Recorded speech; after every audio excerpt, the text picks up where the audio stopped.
महिता सीता च सीति स्थिता आचार्यो जिन शासनो नतिकरा पूजा उपाध्यायका श्री सिद्धांत सुपाठका मुनिवरा रत्नत्रयाराधका पंचैते परमेष्टिना प्रतिदिनं कुर्वन्तु वो मंगलम्।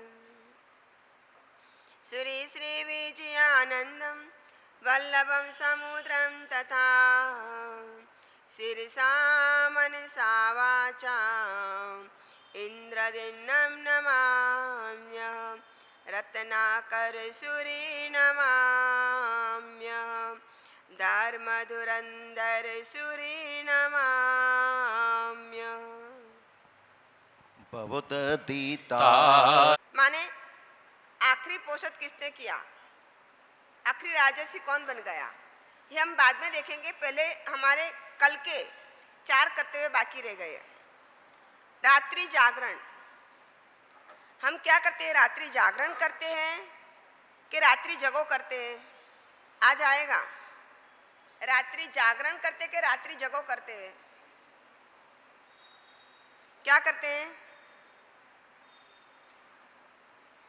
हम? रात्रि जागरण करते कि रात्रि जगो? कल्पसूत्र ले जाएंगे, पारणा ले जाएंगे, भक्ति करेंगे, तो इसको क्या कहते हो आप?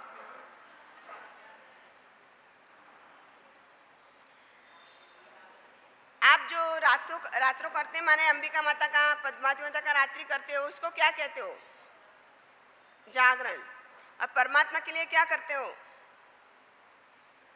क्या बताया?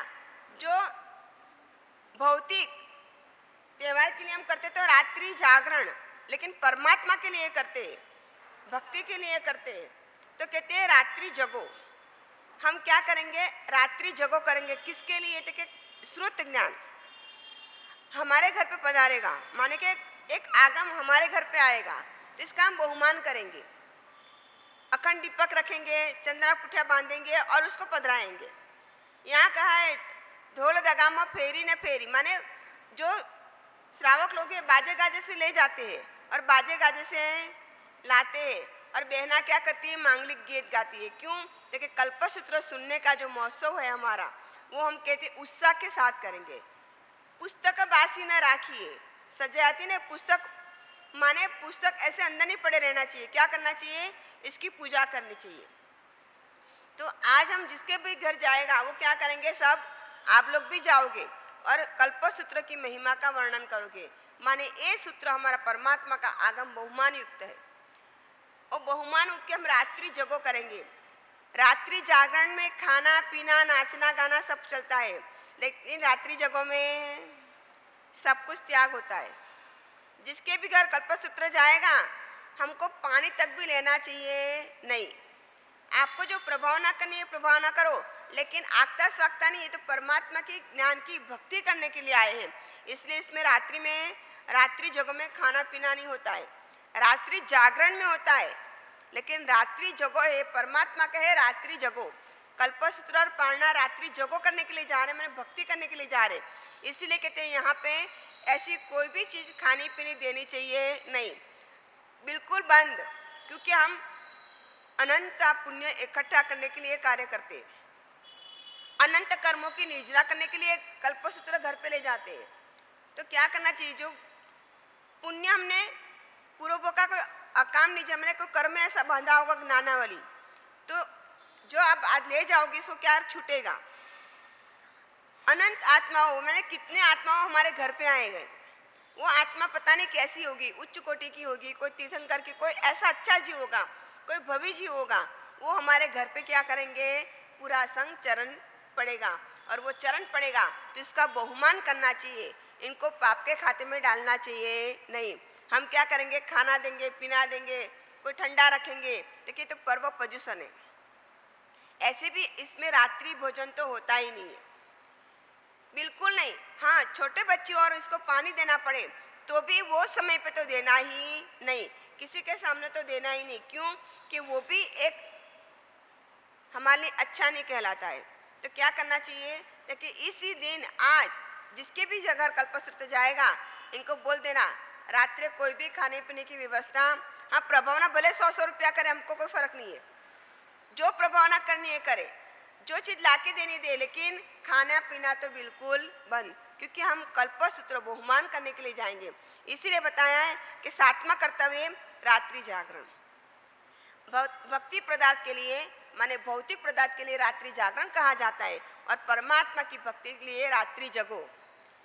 आप मंदिर में माने भावना करते हो, तो भावना करते किसकी, परमात्मा की, कि हमारा भव का नाश हो जाए। जो हमने नाच रहे संसार में, कूद रहे, हमारा माने संसार बढ़ रहा है, वो भव की गिनती हमारी क्या हो जाए, परमात्मा की भक्ति से कम हो जाए। इसलिए हम रात्रि को परमात्मा की क्या करते हैं, भावना करते हैं। और भावना करके इसी दिनों में हम हर रोज नहीं करते, लेकिन परोपजीशन के 8 दिन में तो अवश्य करते हैं। फिर कल आया माने 8वां था श्रुत ज्ञान की भक्ति। मैंने कल समझा दिया था कि श्रुत ज्ञान की भक्ति में एक दृष्टांत हरिभद्र सूरी महाराज का है। हरिभद्र सूरी महाराज को एक आलोचना मिली। उन्होंने माने कि एक हंस और परमहंस, उनके तो भतीजे थे, और दूसरे में पढ़ने के बौद्ध धर्म का पढ़ने के लिए गए और पकड़ा गए, क्योंकि बौद्ध धर्म को पता चला कि जैन धर्मी कोई यहाँ पे पढ़ने के लिए आया है। उन्होंने सीढ़ियों पे परमात्मा की प्रतिमाएं माने के चित्र दौड़ दिया। अब जो बौद्ध धर्म वाले थे उन्होंने तो क्या करा, फटफट उतरते गए, लेकिन जो मंदिर मार्गी थे उन्होंने क्या करा, इसको 2 सीढ़ियाँ एक साथ में कूद ली, पकड़ा गए।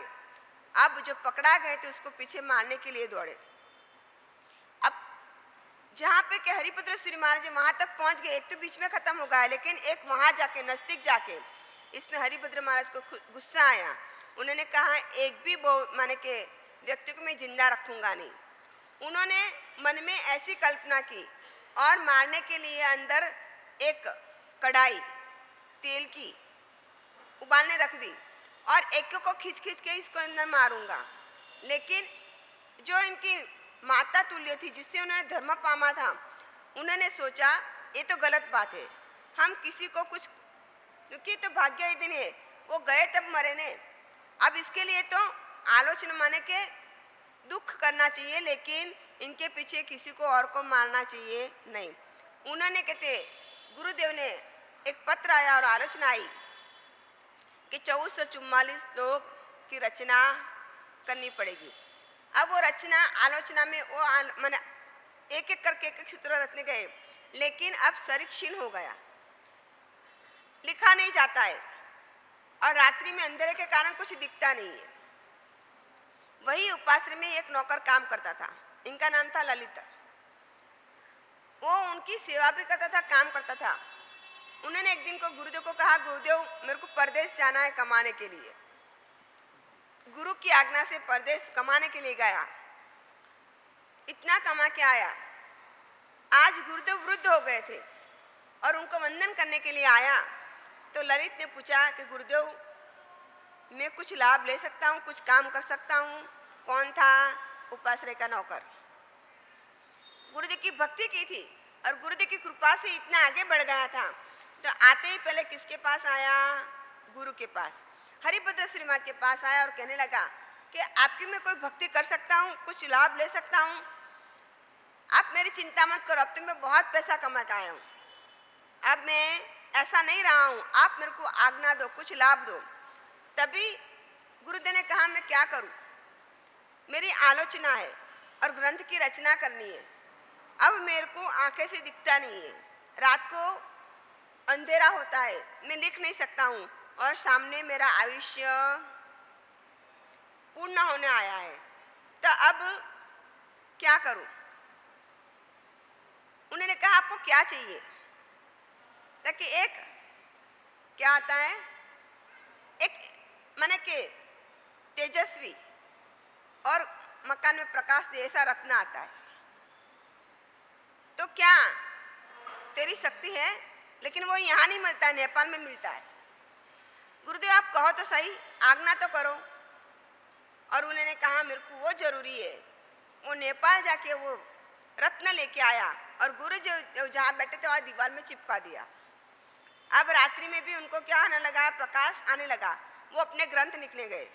श्रुति ज्ञान की भक्ति किसने की? तो कि ललित ने भी की, कि गुरुदेव को था नौकर, हमारे पास तो अदरक संपत्ति होने के बाद भी जो हमने कह दिया तो महाराज जी को कोई दूसरा काम है नहीं, मैं ही दिखा, अब जो पति थे। लेकिन नहीं, गुरु भक्ति कैसी होती है, ज्ञान के लिए भक्ति कैसी होती है।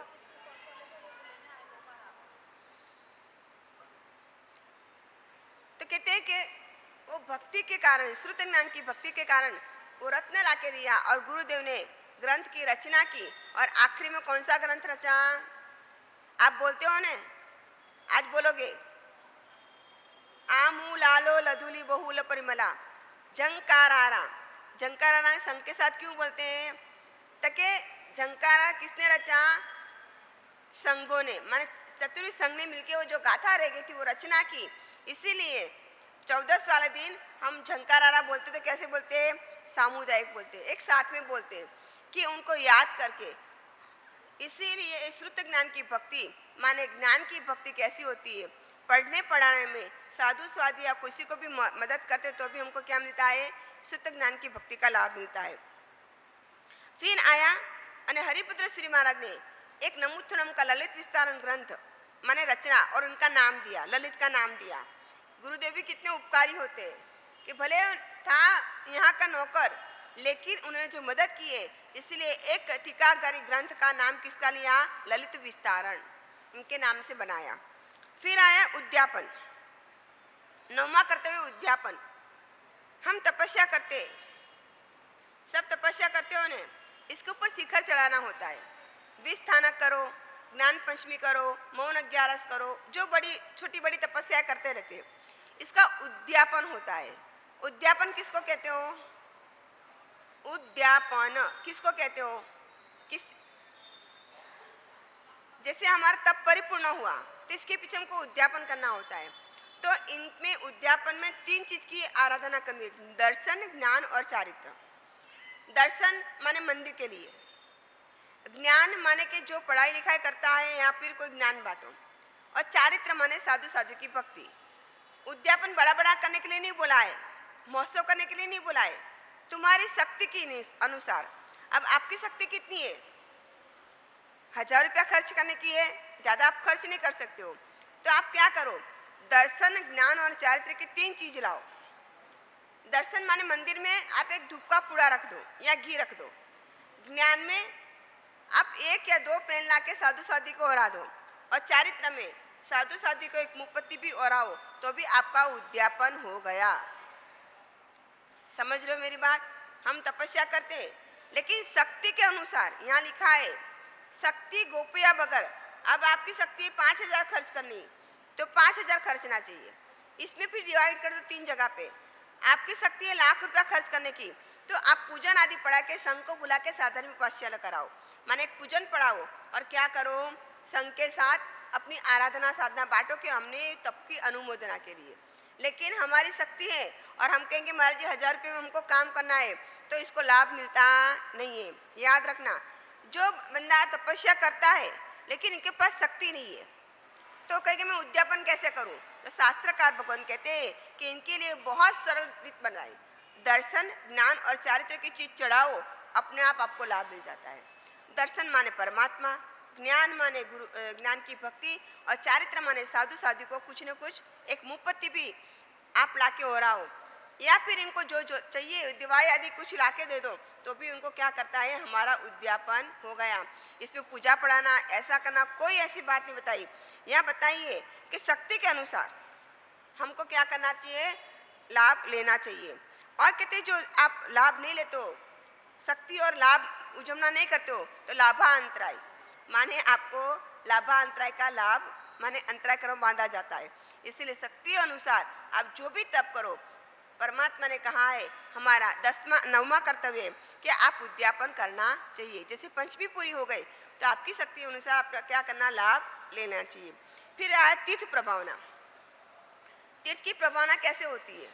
तीर्थ किसको कहा जाता है? तीर्थ कितने प्रकार के? 2 प्रकार के। कौन सा? स्थावर किसको, जंगम किसको कहते हैं?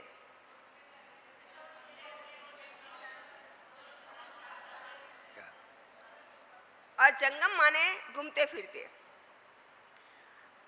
तीर्थ हमारे दो प्रकार के, एक स्थावर और एक जंगम। स्थावर माने जहाँ तीर्थ, गिरनार है, पालिताना है, शिखर जी है, जो हमारे वो स्थावर तीर्थ है, वो कभी हिलने वाला नहीं है, वो वहीं के वहीं हमको जाना पड़ेगा। लेकिन जो जंगम तीर्थ है, तीर्थंकर आदि केवल ज्ञानी परमात्मा, वो तीर्थ है हमारे लिए, वो घूमते फिरते हैं। यहाँ पे बताया कि एक दिन परमात्मा महाशाही भगवान वित्त भाई माने के पतन में नगर में पधारे और दशान भद्रा आदि कहने लगे कि परमात्मा की क्या करना है, सामय्या करना है। परमात्मा का इतना अच्छा सामय्या करके, या फिर हम बाजे गाजे के साथ परमात्मा का, कि राजा क्या करते थे पहले से, परमात्मा के पास राजा आदि को जाए तो क्या करते, अपनी पूरी लाव लश्कर, पूरा गांव नगर लेके जाते थे परमात्मा के पास, अपनी रिद्धि सिद्धि लेके जाते थे। यहाँ पे दशान भद्र राजा है, उनके पास रिद्धि सिद्धि बहुत है। उन्होंने सोचा मैं परमात्मा की वंदना करने के लिए क्या करूं, मेरी रिद्धि सिद्धि लेके जाऊं। हाथी घोड़ा पालकी सब कुछ ले लिया और परमात्मा का दर्शन करने के लिए जा रहा है। लेकिन अंदर क्या है, अभिमान, मान। जहाँ अभिमान और मान आ जाए वहाँ कर्म की निगरानी होती है, कर्म बंधा जाता है। यहाँ पे परमात्मा के समोसनचन में इंद्र महाराजा आदि आए, वो सोच में पड़ गए कि दशान भद्र है तो बहु हलुकर्मी, लेकिन भक्ति अच्छी करता है, लेकिन आ गया मन में अभिमान, तो इसका अभिमान तो उतारना चाहिए। परमात्मा के पास कभी भी किसी का मान अभिमान होना चाहिए नहीं, अपनी रिद्धि सिद्धि का अहम होना चाहिए नहीं। इंद्र महाराजा ने भी इनके साथ इनका जैसा ही, इनके एक हाथी था तो उनका दो, इनसे सब डबल किया। किसने? इंद्र महाराजा ने। इनके पास तो कोई ताकत ही थी पूरी, इनके पास जितनी चीज थी इससे उन्होंने डबल डबल की। और इंद्र महाराजा का रूप तो ऐसे भी देव तुल्य था। अब दशान भद्र सोचने लगे कि हम दोनों जा रहे हैं, लेकिन मेरे से तो इनकी रिद्धि सिद्धि और बढ़ गई, अब मैं क्या करूं। परमात्मा के समोसरण के पास गए, समोसरण में बैठे, मैं हारने वाला तो नहीं हूं, तो क्या करूं। वंदन किया और उन्होंने कहा परमात्मा मेरे को चारित्र दे दो। अब इंद्र महाराजा क्या करेंगे, क्या करेंगे, कुछ नहीं। इंद्र महाराजा झुक गए कि आपने मान छोड़ के जीत गए। क्यों? आपने क्या लिया, चारित्र। मैं चारित्र ले सकता नहीं हूं। माने तीर्थ की प्रभावना, परमात्मा की, गुरु की, तीर्थ की महत्ता बताना। हमारा तीर्थ माने 100 साल पुराना मंदिर, 100 साल पुरानी प्रतिमा हो गई, इसको हम तीर्थ कहते हैं। तो कि तीर्थ की प्रभावना करनी, तो कि दशान भद्र ने पे क्या करा, तीर्थ की प्रभावना की, और तीर्थ की प्रभावना के साथ उन्होंने क्या करा, दीक्षा ले ली। अब बताया कि पेथरसा, जब पेथरसा के पास पैसा आ गया, रिद्धि सिद्धि आ गई, और कहाँ रहने चला गया। पेथरसा कहाँ के थे, मैंने कल क्या बताया था, मांडवगढ़ के। इतने सालों के बाद अभी तक गुरु का कोई प्रवेश हुआ नहीं था यहाँ, क्योंकि राजस्थान में पानी की तंगी होने के कारण गुरु महाराज इतने पहले, अब तो सब व्यवस्था हो गई। माने राजस्थान में रण कहलाता था, वहाँ मिट्टी आदि धूल उड़ती थी। ये गुरुदेव धर्मकोश्वरी महाराज जंगल में से विहार करके जा रहे थे और मांडवगढ़ पहुंचने वाले थे, तो जंगल के गोवालिया ने आके पेथरसा को बोला कि तुम्हारे बनने के गुरु आ रहे हैं, माने बनने के गुरु भावड़ा आ रहे हैं। पहले ये नाम से बुलाते थे। उन्होंने सोचा, क्या नाम बताया, धर्मघोष। जिसने समाचार दिया, पेथरसा ने एक चाबी का गुच्छा इनके तरफ फेंक दिया। छोटी बड़ी सब चाबियां थी इसके अंदर। उनको कहा आपको जो चाबी चाहिए वो ले लो।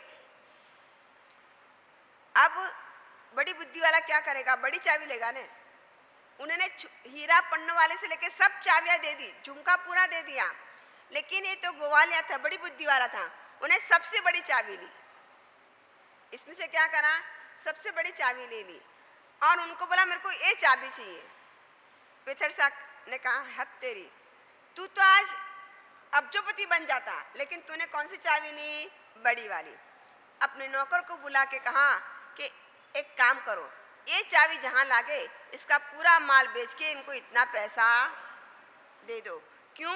कि आज उन्होंने बहुत बड़ी खुशी दी है, इतनी खुशी दी है कि आज मेरे गुरु मेरे नगर में पधार रहे। अब गुरु का सामया कैसा करना, जिसके कारण मैं यहाँ तक पहुँचा हूँ, क्योंकि जब इनके पास कुछ नहीं था, जिस गांव में रहता था, तभी भी धर्मघोष मुनि महाराज के सामने ही उन्हें परिग्रह परिमाण व्रत का नियम लिया था, और इतने सालों के बाद वो गुरु मेरे को मिल रहे। कितना आनंद आता है। पहले तो कपड़े पहनने का भी कहाँ लेके घूमता था, रब तो सोने की पालकी में, रथ आदि सादरिक भक्ति इतना करता था, इतने मंदिर बनाए, कितना काम किया पेथरसा ने, और इतने सालों के बाद मेरे गुरु मेरे गांव में पधारे। अब उन्हें क्या करना चाहिए? वो राजा के पास गया, राजा जी को कहा मेरे को ध्वजा आदि सब कुछ चाहिए, क्योंकि मेरे गुरु आ रहे हैं और मेरा गुरु का स्वागत ऐसा करना है कि जो कोई कर ना सके। राजा कहते ऐसे कौन से गुरु है, ताकि आप देखने के बाद पता चलेगा, लेकिन ये मेरे गुरु उपकारी है, अनंत उपकारी है। देखो इतना भी उपकार दोबारा मिले नहीं है, लेकिन इनका उपकार अभी तक उनके जीवन में यादगार है कि उन्होंने मेरे को कितना धीरे धीरे करके आगे बढ़ाया, और आज मैं जो हूँ वो सब मेरे गुरु के कारण हूँ। जब वो प्रवेश कराया 72,000 तबका सामय में गुरुदेव का खर्च किया। किसने? पेथरसा ने। कितना खर्च किया? 72,000 पुराना नाना। तब उन्होंने गुरुदेव को खर्च करके नगर में प्रवेश कराया, सोना की गिन्नियों से संग पूजन किया। माने गुरुदेव को इतना उल्लास के साथ लाए, माने तीर्थ की प्रभावना। गुरु भी क्या है? तीर्थ है।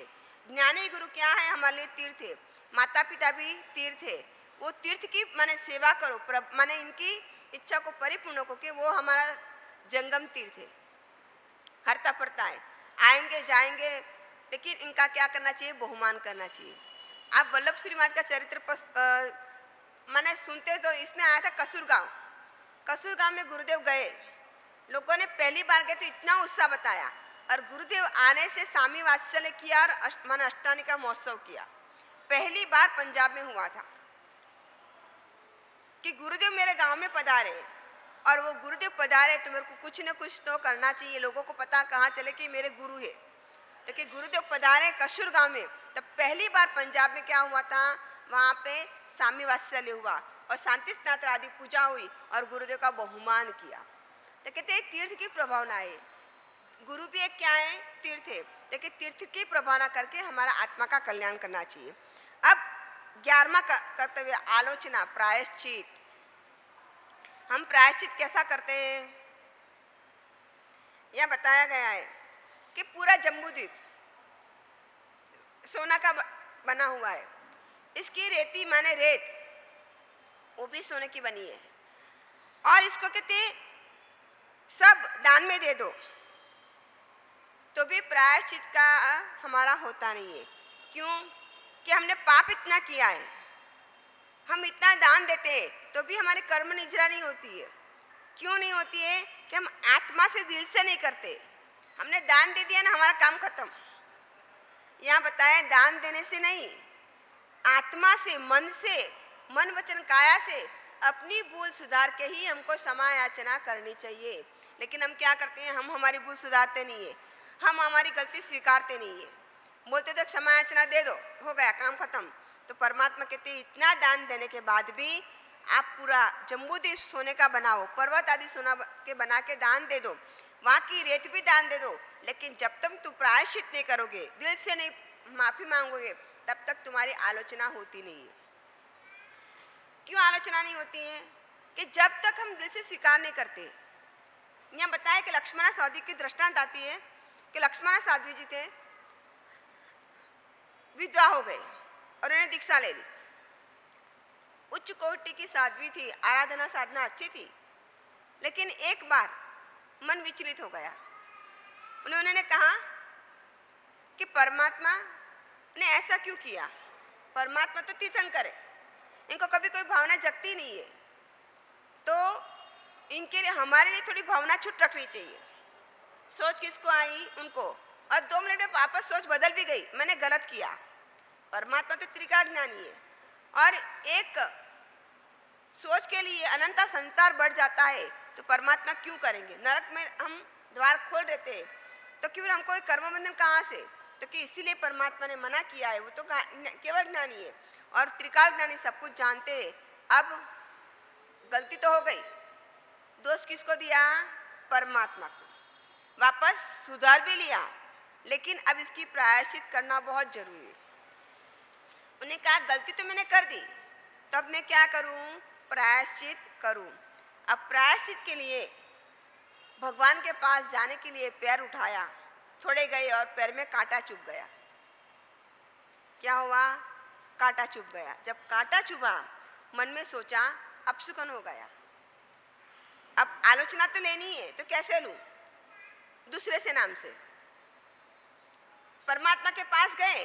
देखो परमात्मा केवली है, सब कुछ जानते हैं, आपका पाप पुण्य सब कुछ जानते हैं, लेकिन हमारी बुद्धि कैसी होती है, इनको कुछ पता नहीं चलता है। अरे हर चीज हर सेकंड में पता चलती है, लेकिन वो गुणवान है। परमात्मा सब कुछ जानने के बाद भी क्या चुप रहते, बताते नहीं है, कुछ कहते नहीं है। क्यों नहीं कहते हैं? कि जब वो सरलता से अपने पास आके स्वीकार ना करे, तब तक कुछ कहना चाहिए नहीं। यहाँ कहते परमात्मा के पास गए और आलोचना मांगी कि परमात्मा किसी को ऐसा दोष लगे और ऐसा बोले तो इसकी आलोचना क्या? परमात्मा खुद जानते थे कि किसने सोचा है? लक्ष्मणा साध्वी ने। आलोचना भी लेने के लिए खुद अपने लिए आई है, लेकिन नाम किसका? कपट किया किसकी? दूसरे के लिए। जब कपट क्रिया आ जाती है तो आलोचना भी फटती नहीं है।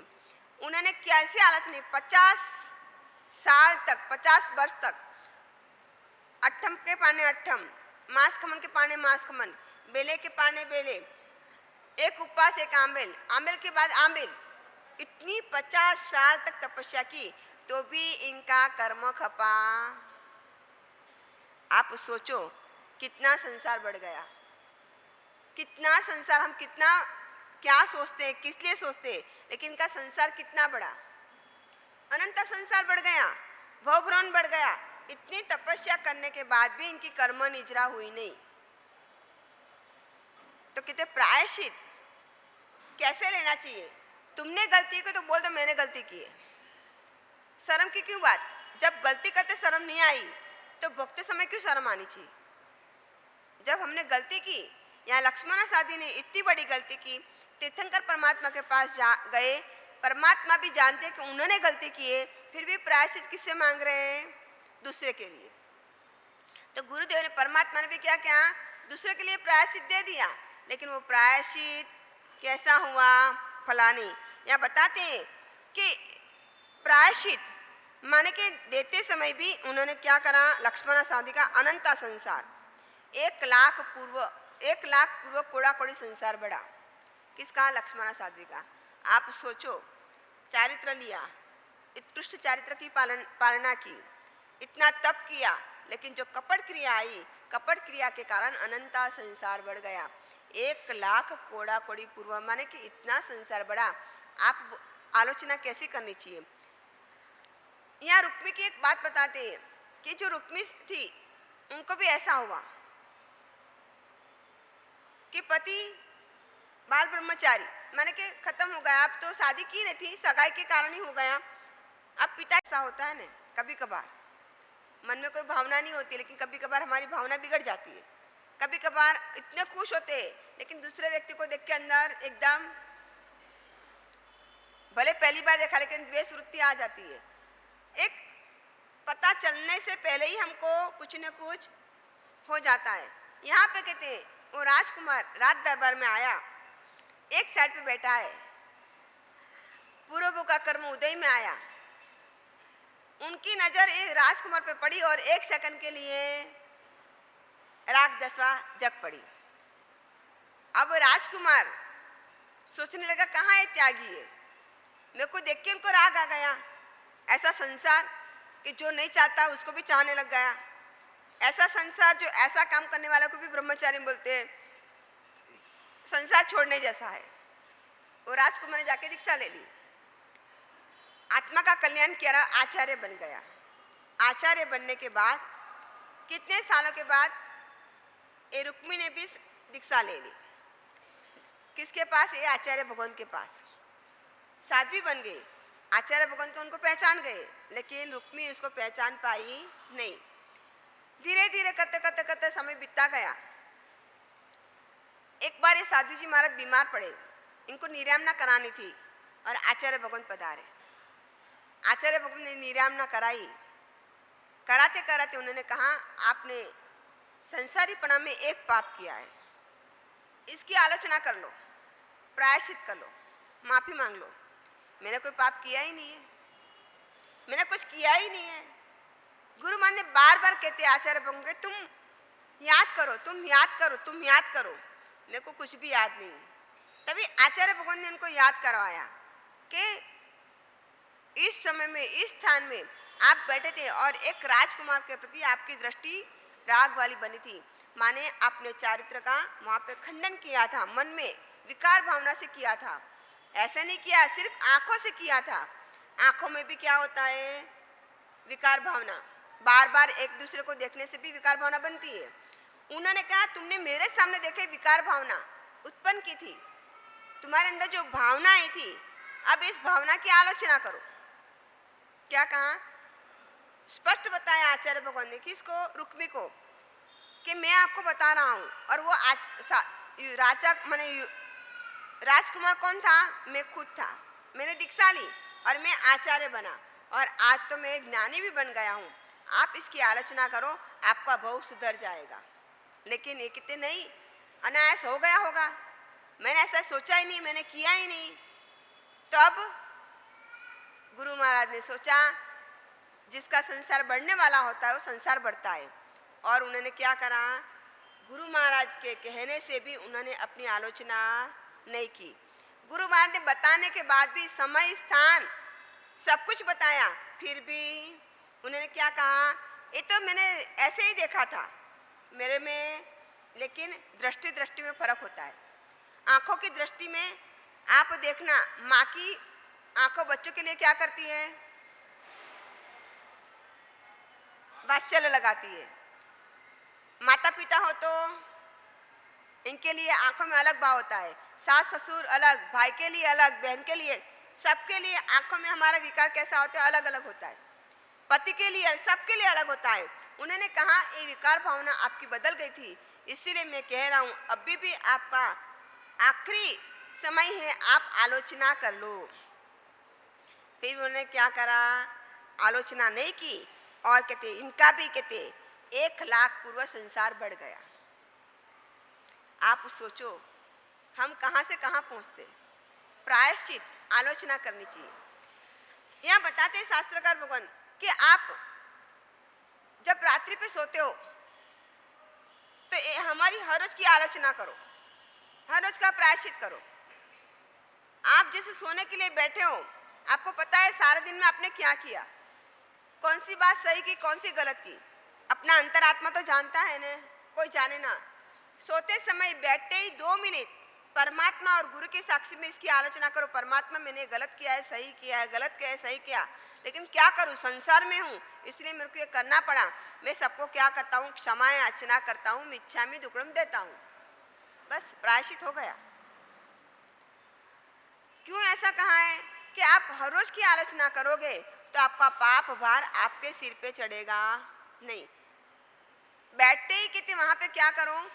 सोने से पहले 1 मिनट, 2 मिनट, सेकंड आप सोच लो और आपकी आलोचना अपने आप मन में आ जाएगी कि मैंने गलत किया, क्या सही क्या किया। अपना अंतरात्मा तो जानता है नहीं, कोई जानेगा नहीं जाना, मेरा अंतरात्मा तो जानता है मैंने क्या किया।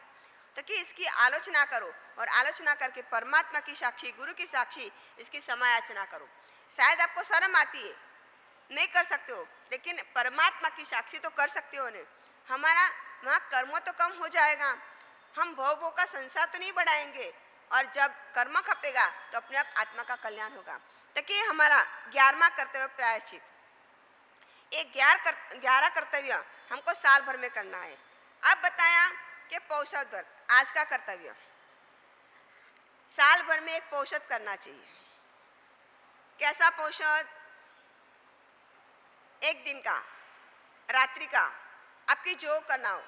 वो क्या बताएं कि दिन और रात्रि का पौषध करते हो तो कितने सामयिक का लाभ मिलता है? दिन और सामयिक, रात्रि की समय माने पौषध करो तो कितने सामयिक का लाभ मिलता है? हर रोज का पौषध दिन और 30 सामयिक का लाभ मिलता है। दिन का कर तो 15 सामयिक और दिन और रात्रि का कर तो 30 सामयिक का आपको हर रोज का लाभ मिलता है। यहाँ बताया है कि जो 4 प्रकार का पौषध कहा है, आहार पौषध, शरीर पौषध, ब्रह्मचर्य, आरंभ। जो पौषध लेते हैं, आहार माने आप आहार का त्याग करते हो। कौन सा आहार? शायद माने अन्न 24 उपवास कर सकते हैं, शायद नहीं कर तो पानी की छूट रखते हैं। वो भी नहीं होता तो एकादशी करके भी हम क्या करते हैं? पौषध करते हैं। हमारा खाना पीना, मैंने पहले ही कहा था कि 5 द्रव्य, 7 द्रव्य, 10 द्रव्य ऐसा करके हम एकादशी करते हैं। फिर यहाँ बताएं शरीर सत्कार, शरीर का सत्कार नहीं करना, नहाना धोना सब कुछ त्याग, कपड़े वपड़े कुछ भी, वो शरीर सत्कार करना नहीं। फिर बताए ब्रह्मचर्य का पालन, ब्रह्मचर्य का पालन तो अपने आप हो ही जाता है। आरंभ संभारम माने के सोने उठने बैठने में भी हमारा क्या शरीर माने नए कपड़े पहनना, श्रृंगार सजना, मेकअप करना, वो सब हमारा काम। देखिए 4 प्रकार का पौषध हम करते हैं।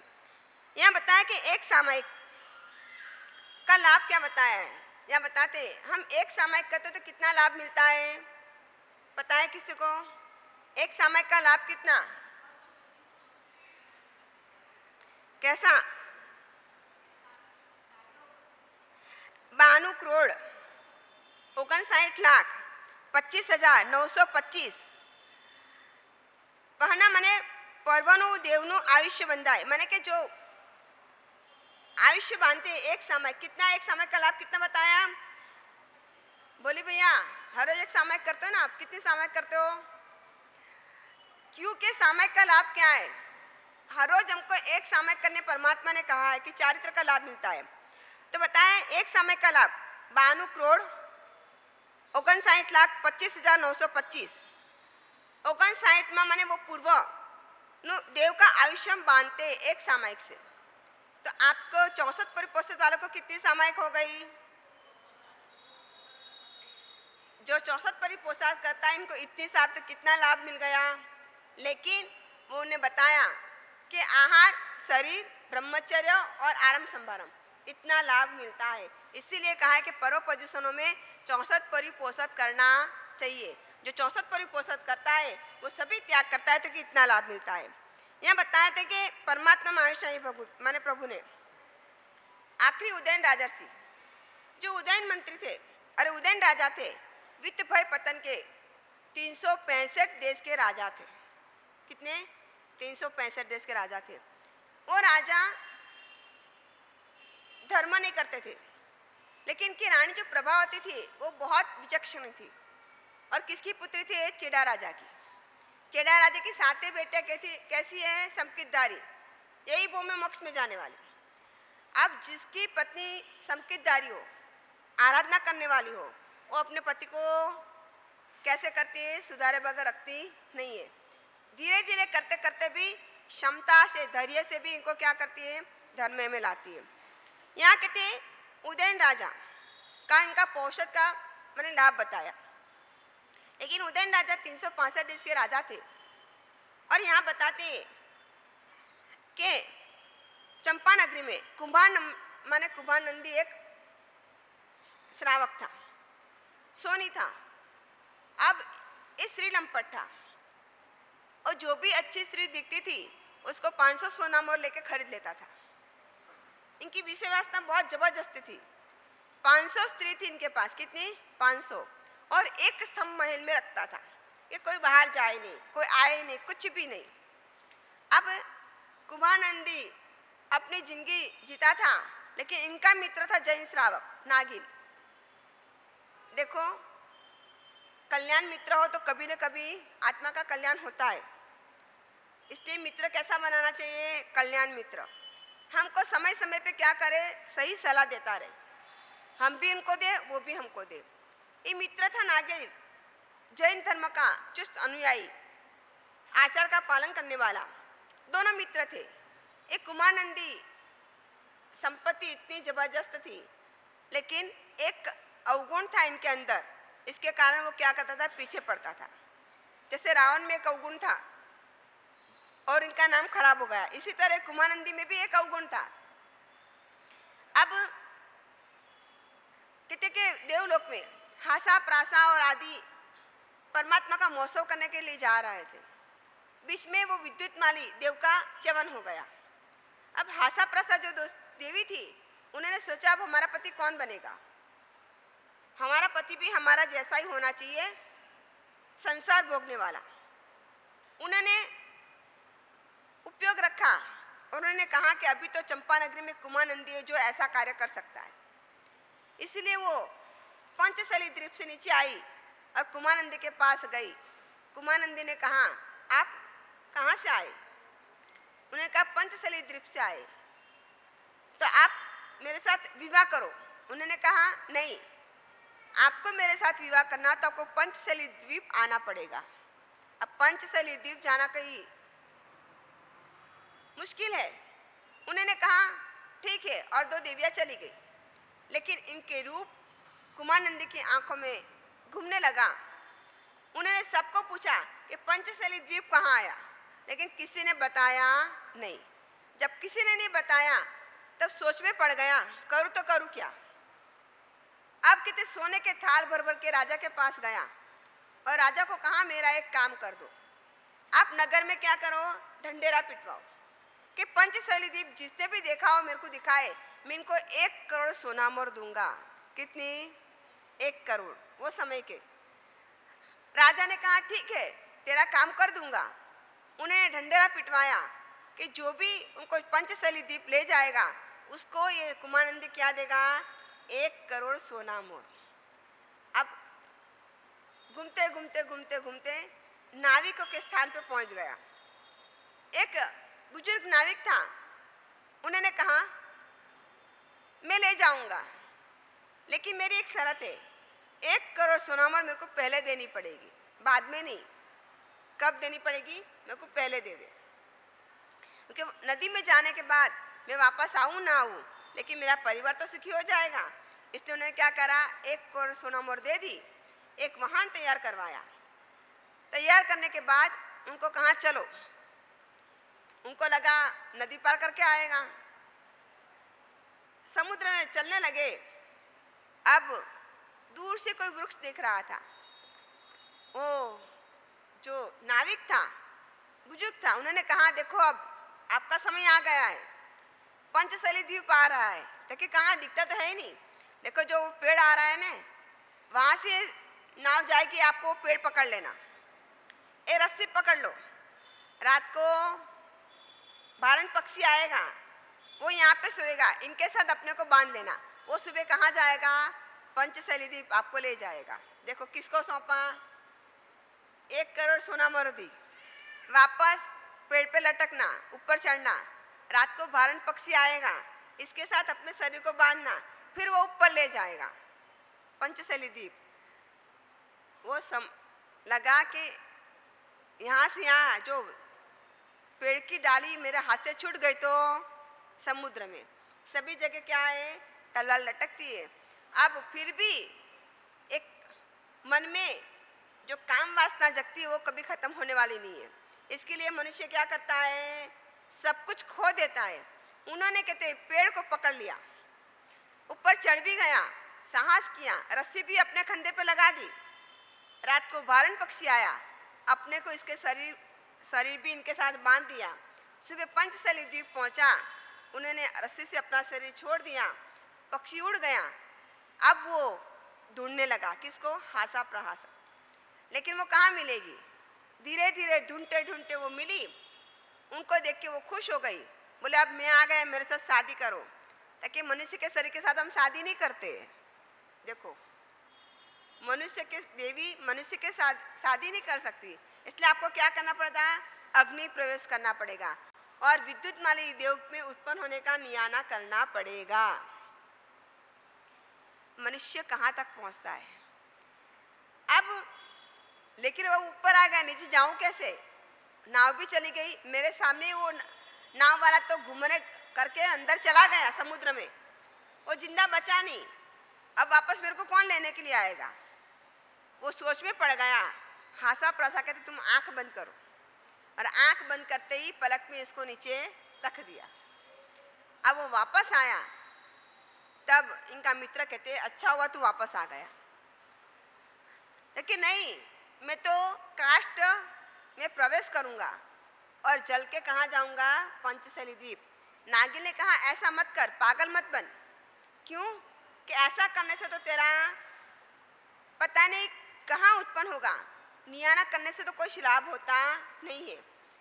लेकिन नहीं माना, और इनका मित्र था वो मर गया, इसलिए नागिन को भी बहुत दुख लगा। वो मर के पंचशैली द्वीप पे विद्युतमाली देव बन गया। लेकिन नागिन ने क्या करा? दीक्षा ली। दीक्षा लेने के बाद इतना उत्कृष्ट चारित्र पालन किया और 12वें लोक में अच्युत देवलोक बना। अब अच्छी गति में देव बनेगा तो फिर तो रिद्धि सिद्धि अलग ही है। आज के परमात्मा का मौसम में जा रहे थे, विद्युत माली को बार बार ढोल बजाने के लिए इनकी पत्नियां कह रही थी हासा प्रासा कि ढोल बजाओ, लेकिन मैं ढोल नहीं बजाऊंगा। देखिए हमारा आचार्य यही है कि आप जहाँ उत्पन्न हो वहाँ क्या है? ढोल बजाने का काम। वो बार बार छोड़ देता है, बार बार इनके गले में आके ढोल पड़ता है। तब वो नागिन अच्युत देव बना था, वो देख रहा है कि बार बार क्यों कर रहे हैं। उन्होंने उपयोग रखा, तब उनको पता चला ये कौन है? कुमार नंदी। उन्होंने पूछा तू मेरे को जानता है? तक नहीं।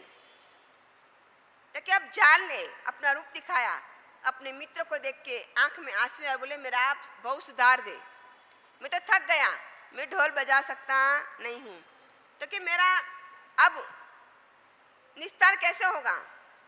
तो कि तू एक काम कर, अभी हमारे परमात्मा विचर रहे, कौन से परमात्मा? महावीर स्वामी भगवान। उनकी प्रतिमा बना, जीवित स्वामी की प्रतिमा बना, उसको अंजन सलाका करा, और अंजन सलाका करने के बाद इसको एक लकड़े की पेटी में रख के समुद्र में छोड़ दे, और उसकी जो पूजा पूजा करेंगे तेरा भाव संचित हो जाएगा, माने कर्म खब हो जाएगा, तेरा यहाँ से जल्दी निस्तार होगा। और उन्होंने भी ऐसा ही करा। परमात्मा महावीर स्वामी भगवान की जीवित प्रतिमा बनाई, उनका अंजन सलाका कराया, और अंजन सलाका कराने के बाद समुद्र में चंदन की पेटी में परमात्मा को माने के पूजा आदि करके फूल आदि चढ़ा के इसमें लेके गए समुद्र पे। तब कोई वाहन 6 साल से यहाँ घूम रहा था, इनको अपना रास्ता मिल नहीं रहा था, चल ही नहीं रहा था। वो वाहन को कहा ये पेटी ले जाओ और वित्त भय पतन में जाके चौटे पे रख देना, जो ये पेटी खोलेगा वो प्रतिमा ले जाएगा। ठीक है, वो ले गया। जैसे इनके समुद्र में माने के प्रतिमा इनके नाव में आई, जहाज में आई, और जहाज हिलने लगा, चलने लगा। वो खुश हो गया कि कितने सालों से मैं यहाँ बंधा पड़ा हूँ, मेरा जहाज चल नहीं रहा था, आज मेरा जहाज चल रहा है। चलते माने के वो कहते जहाज कहाँ समुद्र पार करके वित्तपतन नगर में आया, उन्हें सबसे पहले वो प्रतिमा का काम किया, मैंने वो पेटी उठाई और वित्तभय पतन नगर में बीचों बीच लाके रख दी। जब वहाँ रखने के बाद उन्होंने ढंडेरा पिटवाया कि जो भी ये पेटी खोलेगा वो ये पेटी ले जाएगा। जैसे राजा को पता चला, राजा भी आके रहा, सुबह से दोपहर तक हो गई लेकिन पेटी खुलती नहीं है। सब लोग आगे, अब प्रभावती कहते, रानी कहते कि सुबह का नौकरसी नहीं किए, अब दोपहर का भोजन भी ठंडा हो रहा है, बात क्या है? उन्होंने कहा एक कोई पेटी आई हुई है, वो खुल नहीं रही है, और राजा का मन है कि पेटी खुलने के बाद ही। प्रभावती रानी ने सोचा जो मेरे परमात्मा की पेटी होगी तो इसको तो अष्ट प्रकारी पूजा के सामान साथ ही खोलेगी। वो नहाई, पूजा के वस्त्र पहने, अष्ट प्रकारी पूजा का सामान हाथ में लिया और वो पैदल चल के वो चौक के बीच में आई। आने के बाद उन्होंने क्या करा? पेटी की पूजा की और दिल से परमात्मा को प्रार्थना की कि हे परमात्मा, जो आप परमात्मा ही हो, तीर्थंकर परमात्मा हो, तो ये श्राविका आपके सामने खड़ी है, आप, और वो पेटी खुल गई और इनमें कौन से निकले? जीवित माने कि परमात्मा जब विचर रहे थे तभी बनाई हुई जीवित स्वामी की प्रतिमा माने महावीर भगवान की प्रतिमा निकली। अब जो पेटी खोलेगा वही प्रतिमा ले जाएगा, निश्चित था। उनसे खुली और वो प्रतिमा देव निर्मित थी, इसलिए वो प्रतिमा बाजे गाजे के साथ उन्होंने अपने महल में पधराई, अलग स्थान में पधराई। अब प्रभावती रानी संकितधारी थी, हर रोज परमात्मा की सेवा पूजा करती है। अब उदयन राजा को भी क्या करती है, सेवा पूजा आदि करवाती है। हर रोज नए प्रकार के नृत्य करती है, परमात्मा की भक्ति करती है। और इनकी एक कुबड़ा दासी थी, उसको भी वो पूजा सिखाती है। इतनी आराधना में प्रभावती रानी बन गई कि जीवित स्वामी की परमात्मा की प्रतिमा है, अभी परमात्मा विचर रहे और इनकी प्रतिमा बनाना मिलना तो बहुत उच्च कोटि का भाग्य होता है। उदयन राजा को भी धीरे धीरे पूजा सिखाती है कि आप भी पूजा करो, परमात्मा की भक्ति करो। इन लोगों की आराधना साधना चालू है। एक दिन ऐसा हुआ कि दोनों आराधना में मस्त थे। आज प्रभावती कहते मेरे को नृत्य करना है और उन्होंने कहते बीना बजाना शुरू किया। उदयन राजा ने नाचते नाचते उनको लगा कि प्रभावती का धड़ अलग हो गया, उनकी बीना हाथ में से छूट गई। प्रभावती रानी ने पूछा कि क्या बात है, आप सच बताओ। लेकिन वो उनको कहे, क्योंकि इनके साथ इनके राग था, उन्हें कुछ कहा नहीं, लेकिन आप बताओगे तभी मैं कुछ करूंगी, नहीं तो। फिर उन्हें कहा कि आप जब नृत्य कर रहे थे, नृत्य करते करते मेरे को लगा आपका धड़ अलग हो गया। अब इसीलिए अब प्रभावती रानी जैन धर्म की उत्कृष्ट, और जब कोई निशान माने कि कोई चिन्ह मिल जाए तो फिर वो क्या करती है, मेरा अब आयुष्य कम है, क्या कहा, तो मेरे को क्या करना चाहिए, चारित्र लेना चाहिए। आपको एक दो सिग्नल मिल जाए तो आप क्या करोगे, एक बार हार्ट अटैक आ गया, दो बार आ गया, सिग्नल मिल गया, फिर आप क्या करोगे, सब संसार छोड़ दोगे, आराधना में जीवन बिताओगे कि फिर कि ज़्यादा कमाने की कोशिश करोगे। कि जब हमको सिग्नल मिल जाता है एक दो बार तो क्या करनी चाहिए, परमात्मा में भक्ति में लीन होना चाहिए। यहाँ कहते प्रभावती रानी ने सोच लिया कि अब मेरा आयुष्य कम लगता है, क्योंकि जब ऐसी बातें आती है तो आचारित्र ले लेना चाहिए। एक बार ऐसा हुआ कि प्रभावती रानी नहाने के लिए गई और पूजा के लिए वाइट वस्त्र चाहिए। वाइट वस्त्र लाके रखा हुआ था दासी ने, लेकिन उनको कैसा लगा, लाल दिखा। उनको दासी पे गुस्सा और एक छोटा शीशा मारा, वो मर गई। जब वो मर गई, यहाँ पे उनको कपड़े कैसा दिखने लगे, वाइट। एक पंचेंद्रिय जी की हत्या हो गई। मन में इतना माने के शोक है और उन्होंने कहा कि अब तो निश्चित मेरा आयुष्य कम है। उन्होंने उदयन राजा से कहा कि राजा जी आप मेरे को दीक्षा लेने की आज्ञा दो। तो उन्होंने कहा दीक्षा लेनी है, लेकिन तेरे को यही देश में रहना, कहीं जाना नहीं, ठीक है। दीक्षा लेने के बाद शायद तो देवगति में जाए तो मेरे को प्रतिबोध करने के लिए आना। प्रभावती ने कहा ठीक है, मैं देवगति में जाऊंगी तो जरूर आपको प्रतिबोध करने के लिए आऊंगी, लेकिन अभी तो मेरे को क्या करो, आप दीक्षा दे दो। और उदयन राजा ने उनको दीक्षा दी। वहीं उपाश्रय में आराधना साधना करती है और थोड़े समय में, क्योंकि आयुष्य पता था खत्म होने वाला है, देवगति में पहुंच गए। लेकिन उदयन राजा भी निराश हो गए, उदास हो गए, मन इनका बेचैन लगने लगा। अब धर्म के प्रति इनका मन कम हो गया। यहाँ प्रभावती रानी जो देव बनी थी, उन्होंने उपयोग रखा कि राजा तो वापस कैसे बन गए, नास्तिक। अब कहते हैं उनको प्रतिबोध करना चाहिए। पूरा एक देव में से माने देवगति का फल तो कैसा होता है, उच्च कोटि का होता है। वो फलों का टोपला लेके राजा के पास गए, राजा को फल दिया। फल देने के बाद राजा को बहुत अच्छा लगा। राजा ने पूछा आप कहाँ से लाए? बाहर ही हमारे एक आश्रम में। अच्छा मैं चलूं? चलो। बाहर लेके गए, लेकिन वो आश्रम में जैसे घुसे वहीं के वो तापस उसको मारने के लिए भागे। अब जो उनके साथ तापस था, मैंने प्रभावती रानी थी, देव बन के आई थी, वो बाहर जाके साधु का बेस लेके बैठ गए। ये तापस उनको मारते मारते भाग गए, माने पीछे पड़े। तब वो साधु को देख के इनके शरण में चला गया, उन्होंने उनको बचा लिया। तब उन्होंने कहा अभी भी संभल जाओ, धर्म करोगे तो तुमको कुछ कल्याण होगा, अपना आत्मा का कल्याण होगा। तब उन्होंने कहा आप कौन हो? ત્યારે प्रभावती रानी ने अपना रूप दिखाया कि मैं आपको प्रतिबोध करने के लिए आई हूँ, अब भी आप संभल जाओ। और तभी उन्होंने नियम लिया कि मैं 5 तिथि पोषद करूँगा। क्या नियम लिया? चारित्र को अभी मैं ले नहीं सकता हूँ, मेरी इच्छा नहीं है, लेकिन मैं क्या करूँगा? 5 तिथि पोषद करूँगा, अपनी आराधना करूँगा, आत्मा का कल्याण करूँगा। और प्रभावती रानी अपने स्थान पे चली गई। अब उदयन राजा 5 तिथि पोषद करते, 2 अष्टमी, 2 चौदस, 1 पंचमी, माने कि पूरा 365 देश के राजा भी क्या करते थे? 5 तिथि पोषद करते थे। हम कितने देश के राजा है? हमारी एक फैक्ट्री भी नहीं है, एक दुकान भी नहीं है, फिर भी हम तिथि वाले दिन आराधना भी नहीं करते, परमात्मा की सेवा पूजा भी नहीं करते। उन्होंने 5 तिथि पोषद का नियम लिया। पोषद व्रत की आज हमारा एक पोषद व्रत का ही हमारा, क्योंकि आज बताया कि साल में एक पोषद करना चाहिए। साल में संवत्सरी वाले दिन तो ऐसे भी हमारा किचन बंद होना चाहिए। जो भी बनाना है अगले दिन सूखा पुखा बना दो बच्चों के लिए, और एक दिन में वो चला लेते। और हमारा रसोड़ा भी इस दिन जीव दया का प्रतिपालन माने सब कुछ बंद करके आराधना में जीवन एक दिन के लिए जीना चाहिए। औषध ना ले सको तो हम देशावासी करके 8 सामायिक और सुबह शाम का प्रतिक्रमण करके भी हम एक पौषध जितना लाभ लेते हैं। देखिए इस दिन पौषध तो करना ही चाहिए, या पर पोजिशन में 8 दिन में एक पौषध करना चाहिए। ये पौषध व्रत का यहाँ लाभ बताया है, ये हमारा एक कर्तव्य है। उदयन राजा के 5 तिथि पौषध करते थे। अब एक बार ऐसा हुआ कि गंधार का श्रावक था, उनको जीवित स्वामी की प्रतिमा का दर्शन करना था।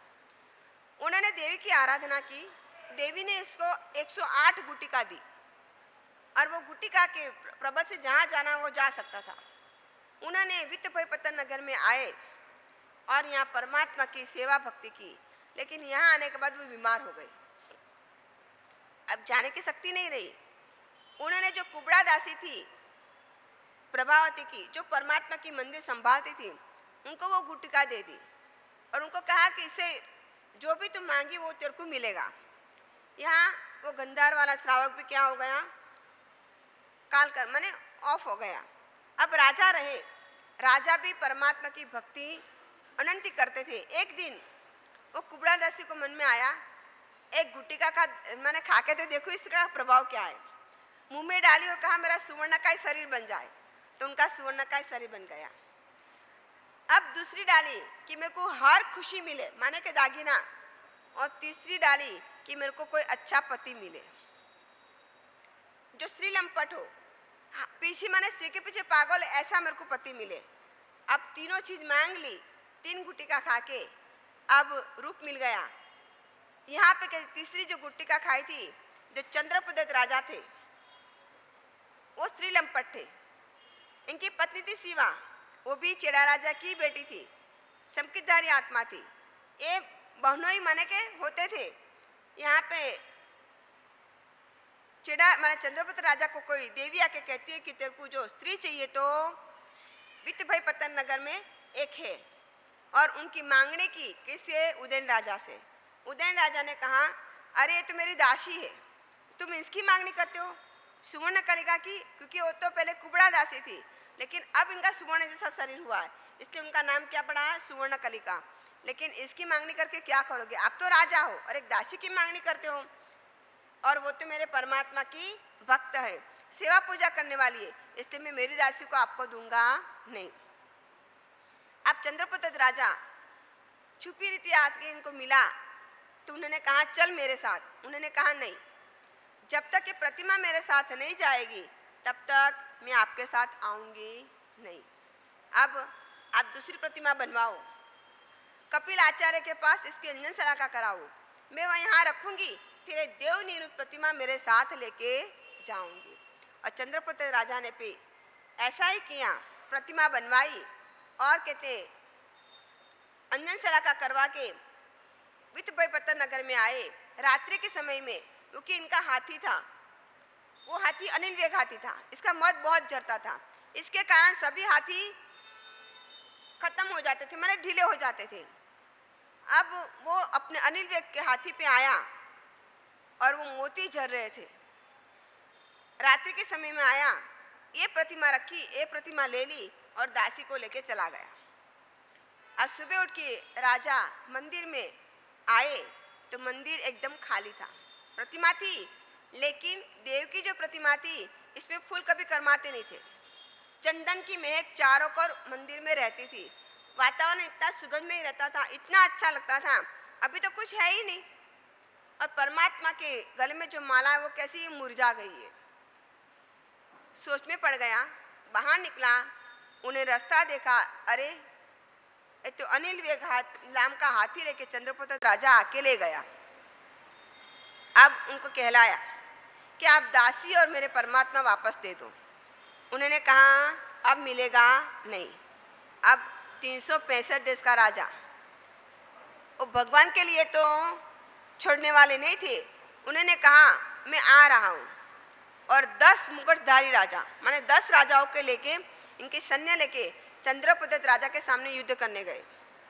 युद्ध करके जीत भी गए और जीतने के बाद उन्होंने क्या करा, चंद्रपुत्र राजा को किस में डाला, नहीं, पांजरा बनाया और पांजरा में इसको रख लिया और अपने इनके राज्य पे खुद ने कब्जा कर लिया। दूसरों को बिठाया और उनको लेके कहते पिंजरा को लेके वो जा रहे। देखो उदयन राजा श्रावक है, आराधक आत्मा है, उनको एक काम करना नहीं था लेकिन परमात्मा को लेके गए इसलिए वो कार्य किया। उन्होंने कहते जैसे लेके जा रहे थे रास्ते में ही बारिश की मौसम थी, चौमासा बैठने वाला था, बरसात शुरू हो गई। अब बरसात शुरू हो गई, अब करे तो करे क्या। और उनका नियम था कि चातुर्मासिक में आवागमन करना राजाओं का भी नियम होता है और जो वो नियम का पक्का पालन करते तभी तो राजर्षि बनते, उच्च कोटि के आत्मा बनते। अब वहीं पे उन्होंने मकान बना दिया, रावड़ी डाल दी और 10 मुकुटधारी राजाओं के साथ वहाँ रहने लग गए। आराधना साधना सामायिक प्रतिक्रमण माने जो अपने से हो सके वैसी आराधना करते रहे। अब पर पोजिशन आया, संवत्सरी आई। आज 10 राजाओं, सैन्य, नौकर चाकर सबको क्या था, उपवास। कोई खाने वाला नहीं था, कोई भी नहीं। लेकिन राजा को याद आया मेरे साथ कौन है, चंद्रपुत्र राजा, इनको मैं, मेरा सादरिक बंधु है, इसको मैं भूखे नहीं रख सकता हूँ। रसोइयों को बोला कि भाई तू जाके पूछ क्या कि तुमको क्या खाना है। अब हर रोज तो मिल जाता था, आज क्या करे पूछने के लिए गया। जब वो रसोईया पूछने के लिए गया तो उनको पूछा कि भाई आप आज क्या खाओगे। तो क्या क्यों, उनको लगा शायद मेरे को खाने में जहर दे देंगे, इसलिए उन्होंने कहा क्यों, क्या बात है। हमेशा संकी आत्मा क्या करता है, बात बात पे शंका करता है, क्योंकि अंदर भावना ऐसी होती तो बाहर भावना कैसी आएगी, ऐसी आएगी। उन्होंने शंका की कि भाई क्यों, मेरे अकेले के लिए, हर तो पूछते नहीं आते हो। तब उन्होंने कहा कि आज हमारे राजा का पर्व है, 8वां पर्व है, माने संवत्सरी पर्व है। और आज राजा से लेके नौकर तक सब क्या करते, घर में उपवास, 24 उपवास करते, इसलिए किसी के लिए भी खाना बनने वाला नहीं है। लेकिन आप हमारे कहते के समझ लो, नौकर हो या चोर हो, कोई भी हो, लेकिन हमारे यहाँ तुम साधुनिक बंदे हो, इसलिए हम क्या करेंगे, आपको जो भी खाना है वो 2 चीज़ बना के खिला देंगे। उनको लगा शायद कोई गलती ना हो जाए, इसलिए उन्होंने कहा आज मेरा भी उपवास है, हम भी संवत्सरी करते हैं। क्योंकि शिवा माता भी क्या थी, माने जैन धर्म की अनुयायी थी, इनको पता था, इसलिए क्या आज मेरा भी उपवास है। आके राजा को बताया, उदयन राजा को, कि इनका भी उपवास है, वो भी संवत्सरी करते हैं। तभी के तभी राजा उनके पास गए, पिंजरा खोला, उनको बाहर निकाला, गले लगाया, समय याचना की और समय याचना करने के बाद तभी के तभी माने के लोहे को बुलाया और उसके जो ममा दासीपति की प्लेट लगाई थी उसके ऊपर हीरे पन्ने जड़वा दिए। किसके, चंद्रपुत्र राजा के। देखो इतना पाप, माने क्यों कि जब उदयन राजा प्रतिमा लेने के लिए गए तब देववाणी हुई थी कि तुम ये प्रतिमा लेके जाओ मत, क्यों कि आपका नगर है वो मिट्टी से भर जाएगा। इसलिए उदयन राजा प्रतिमा तो लेके नहीं आए थे, लेकिन चंद्रप्रद्ध राजा को तो लेके आ ही गए थे। लेकिन मम दासीपति जो इसके सिर पे लिखाया हुआ था, इसके लिए उन्होंने क्या करा, इसको मिटा दिया और साथ में बैठ के संवत्सरी का प्रतिक्रमण किया। प्रतिक्रमण खत्म होने के बाद, समय अर्चना होने के बाद, चौमासा जैसे खत्म हुआ, तभी इनका राज्य चंद्रप्रद्ध राजा को वापस दे दिया। इनकी रिद्धि सिद्धि सब कुछ वापस दे दिया और राजा वापस कहाँ पे आया, वित्तभयपत्तन नगर में। अब यहाँ आराधना साधना करते। अब प्रभावती रानी वापस आई और कहने लगी कि अब समय आ गया, आप चारित्र ले लो। देखिए अभी भी मेरी भावना नहीं है, जिस दिन मेरी भावना जगेगी मैं चारित्र जरूर लूँगा। लेकिन जो पौषध का नियम था वो कभी पौषध छोड़ते नहीं थे। पर्व तिथि दिवाली दिन पौषध करते ही करते थे। अब आज एक 14 थी, पौषध कर रहे थे।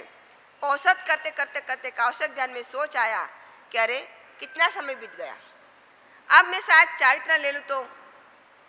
और चारित्र कैसे लूँ, जो परमात्मा वित्तभयपत्तन नगर में आए तो मैं चारित्र लूँगा।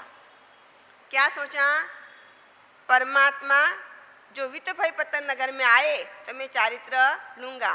परमात्मा केवल ही थे। उन्होंने सोचा कि उदयन ने दीक्षा लेने का सोचा है तो 60,000 माने 60,000 माइल परमात्मा चल के कहाँ पे आए, वित्तभयपत्तन नगर में, और उदयन राजा को दीक्षा दी। वो आखिरी राजर्षि जब अभय कुमार को कहा,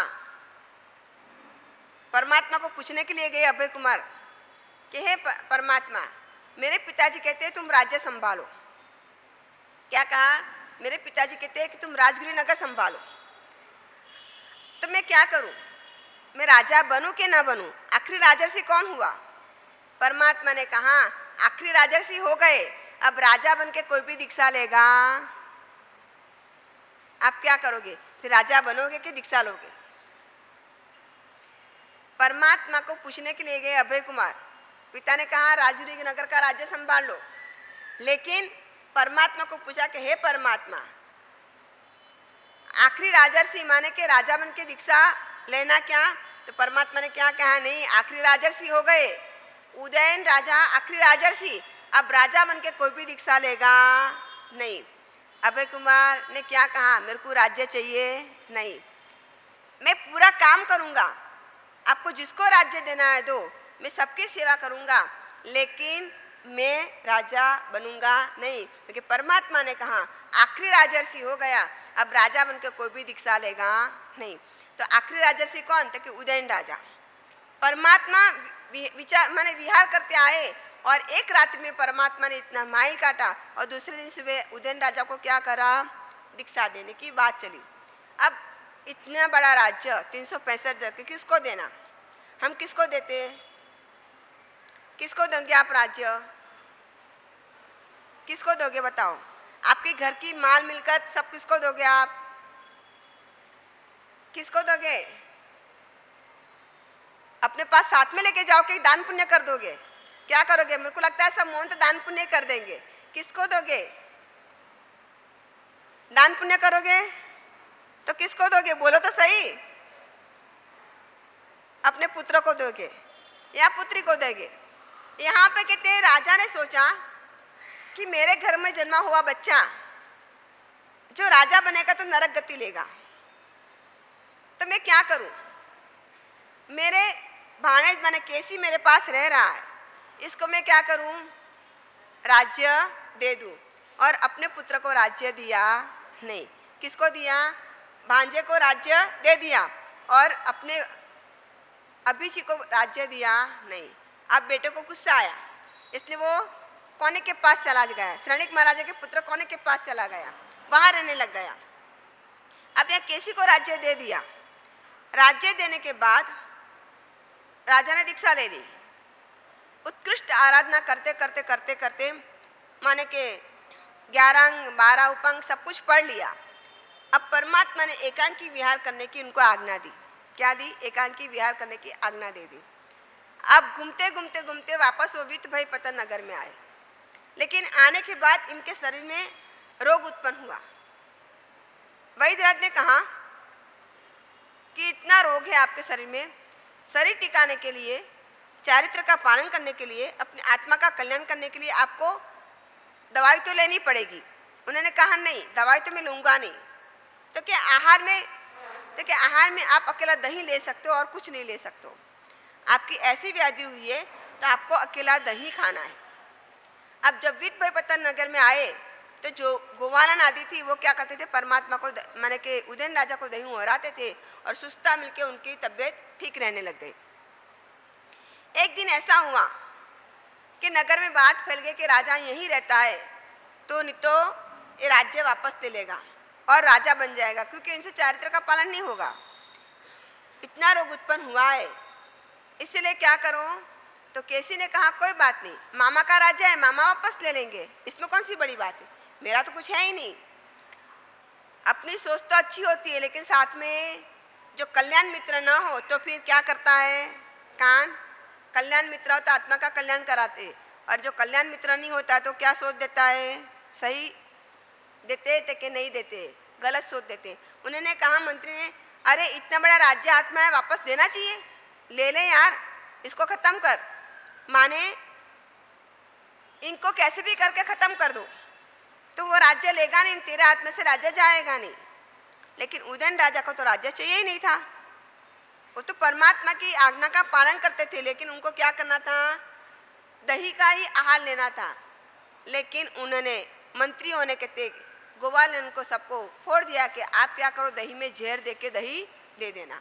अब प्रभावती रानी उपयोग रखती है कि ये लोग तो निष्ठुर निकले, जिसको राज्य दिया कहते ना कि जिसके हाथ में आया इसका हमारा।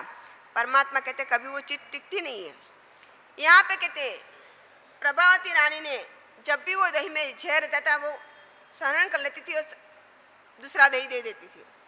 आज ऐसा हुआ कि प्रभावती रानी ने कहा अब आप दही खाना मत, थोड़े दिन के लिए मेरे को जाना पड़ेगा कि परमात्मा का महोत्सव आदि आ रहा है तो मेरे को वो करने के लिए जाना पड़ेगा, इसीलिए मैं उपयोग नहीं रख पाऊंगी, इसलिए आप दही का त्याग कर देना। उदयन माने के ऋषि ने भी क्या करा, दही का त्याग कर दिया।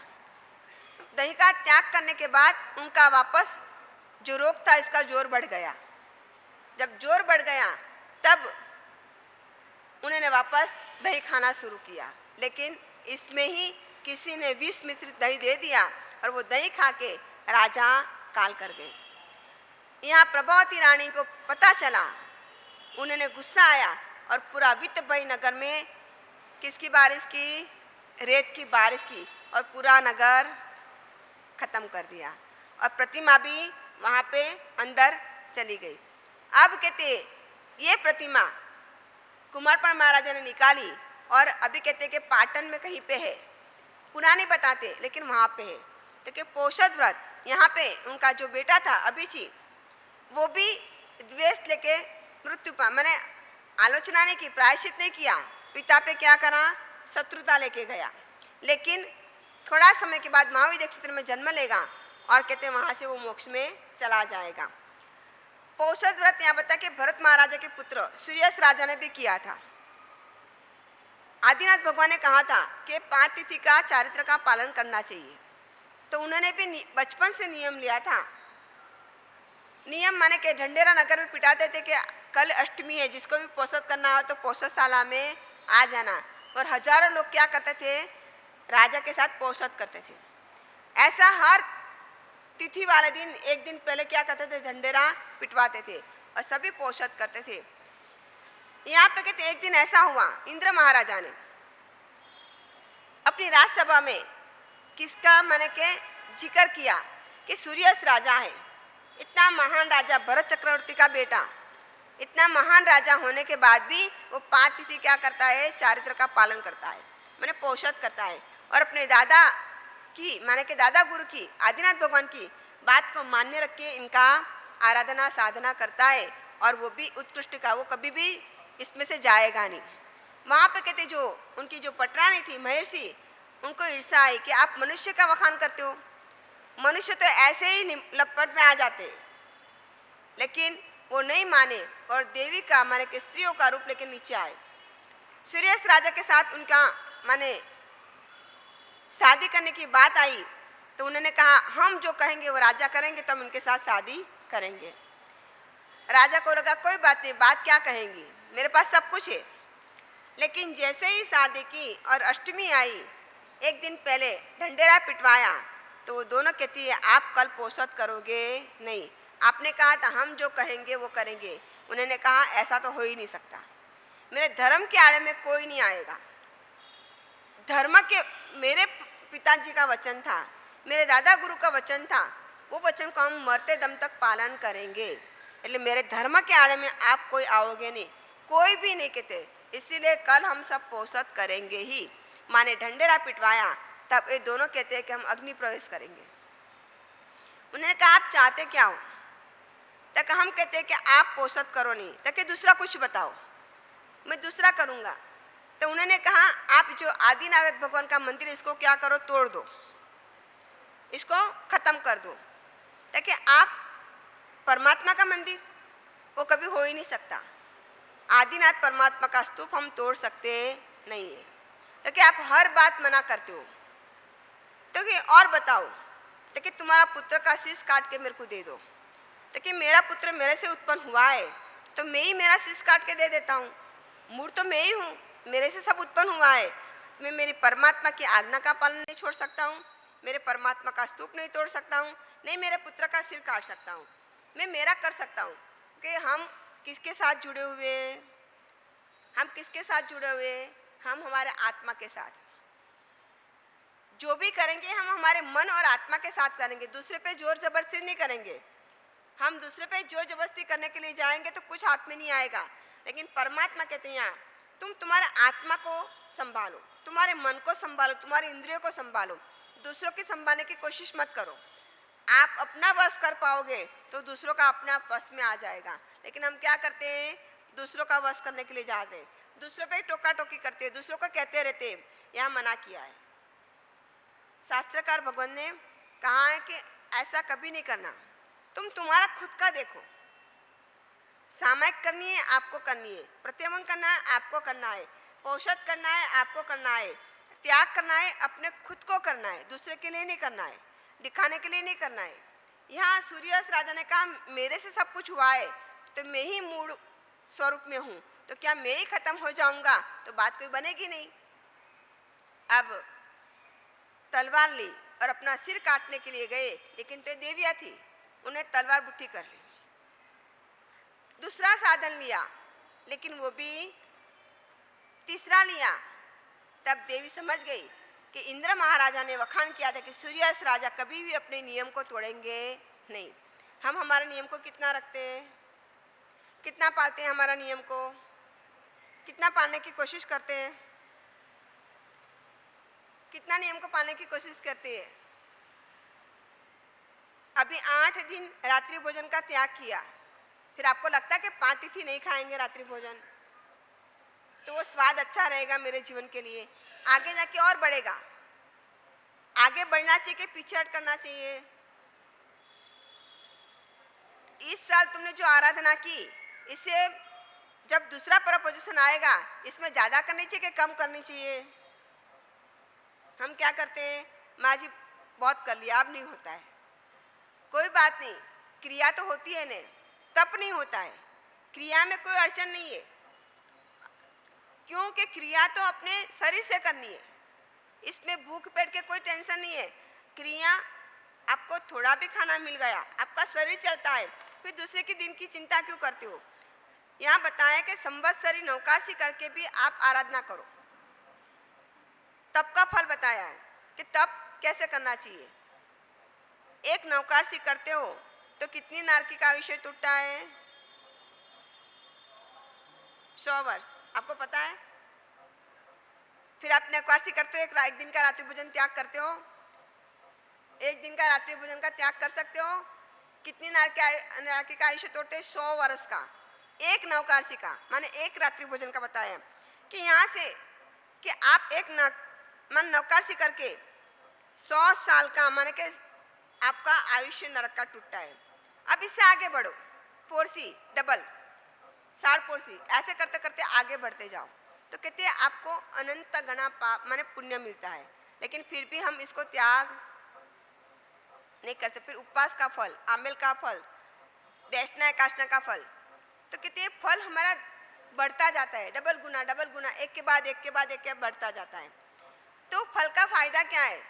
जब हमने इस बार नौकाशी करी है तो अगली साल कौन सी करेंगे? नौकाशी तो तुम्हारी 7 साढ़े 7 बजे आ जाती है, आपको चाय का प्याला एक मिल ही जाता है, तो फिर रात्रि भोजन करने में आपका त्याग करने में क्या फर्क पड़ता है?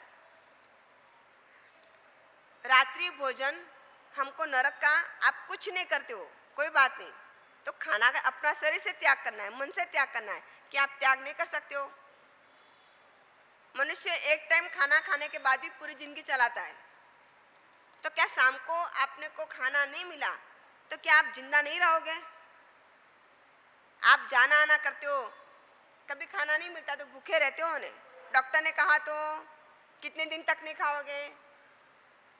कितने दिन तक नहीं खाओगे? जब तक शरीर, और वापस तब तो ताकत आ जाएगी, काम भी करोगे, फैक्ट्री भी जाओगे, सब कुछ करोगे, लेकिन किसने कहा है? परमात्मा ने कहा है कि महीने में एक उपवास करो, एक आंबेल करो, एक एकाष्ट करो, एक वैष्णा करो, कभी आपके शरीर में रोग उत्पत्ति होगी नहीं।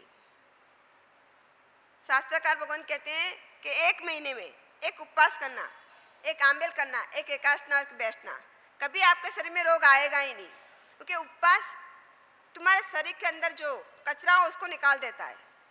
आंबेल तुम्हारी विकार भावना कम करती है, एकाष्टना तुमको सात्विक देता है, और वैष्णा तुम्हारे मन को पोषता है। इसीलिए यहाँ बताया कि रात्रि भोजन धीरे धीरे करते करते करते हमको कम करना चाहिए, और आखिरी समय में रात्रि भोजन का त्याग जरूर करना चाहिए, क्योंकि रात्रि भोजन ही हमारा मूल रोग का कारण है।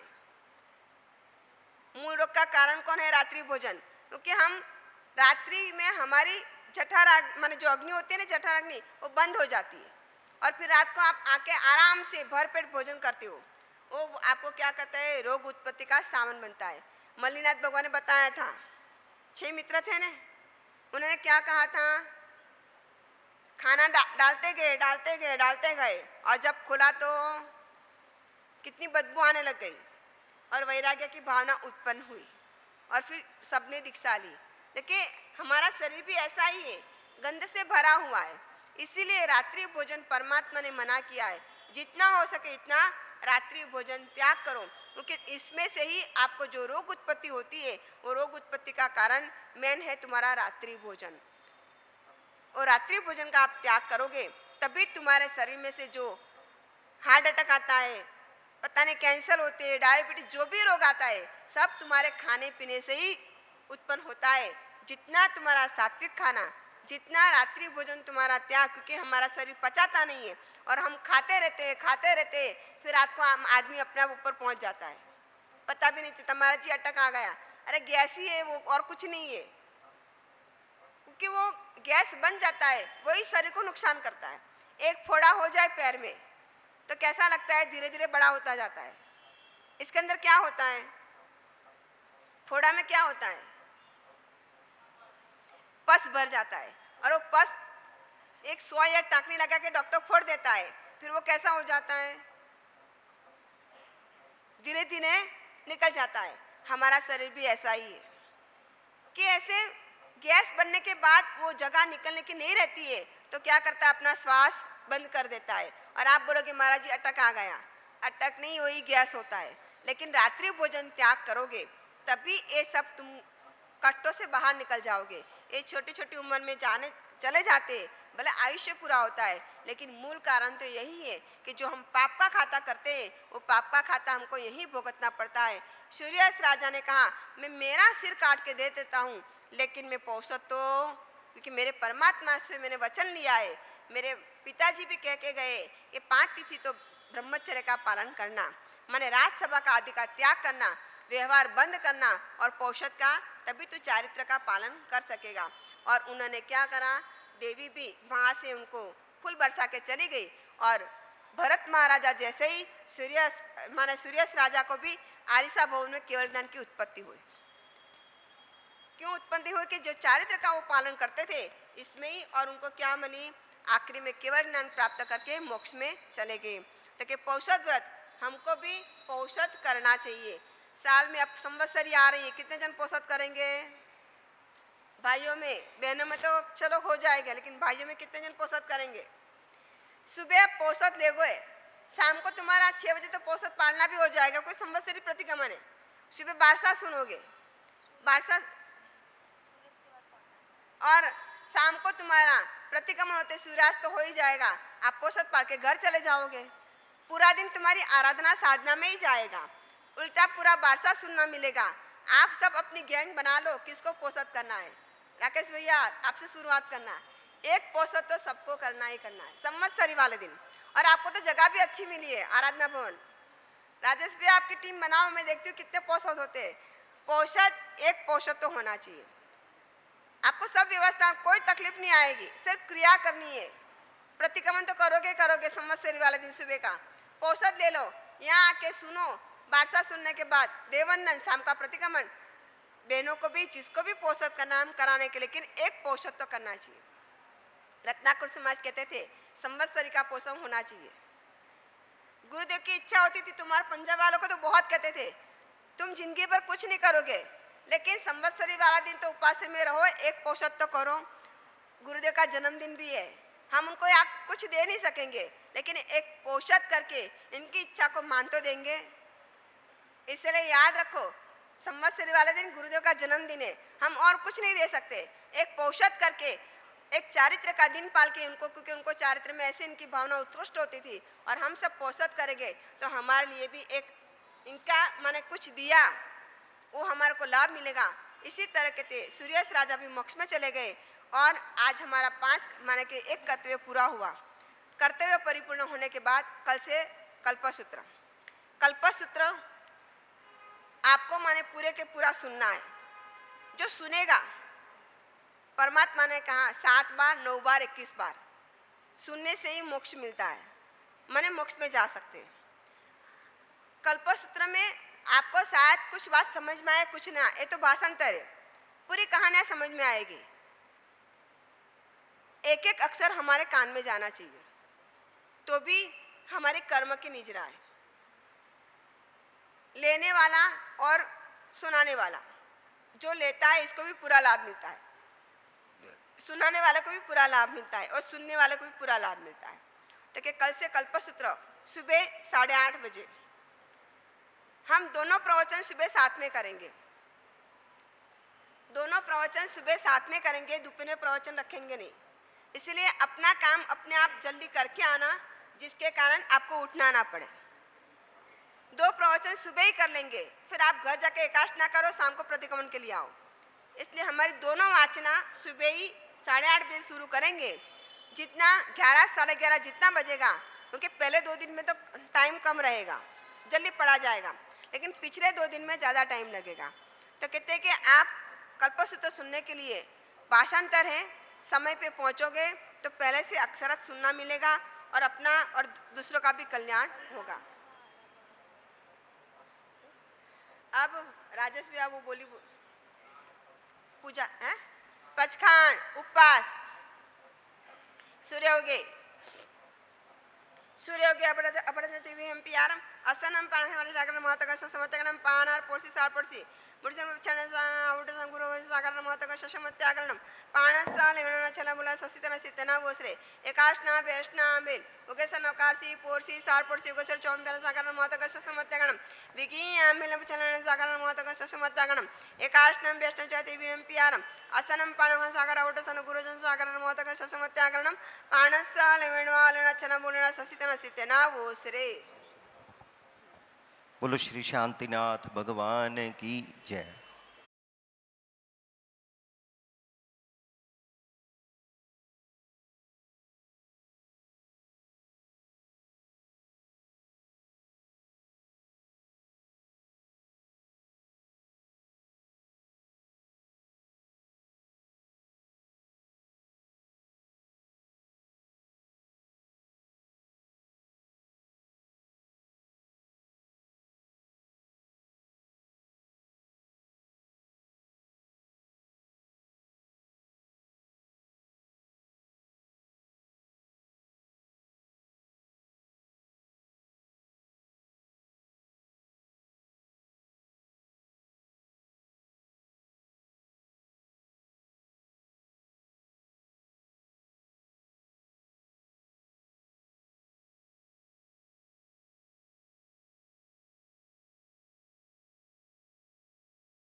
आएगा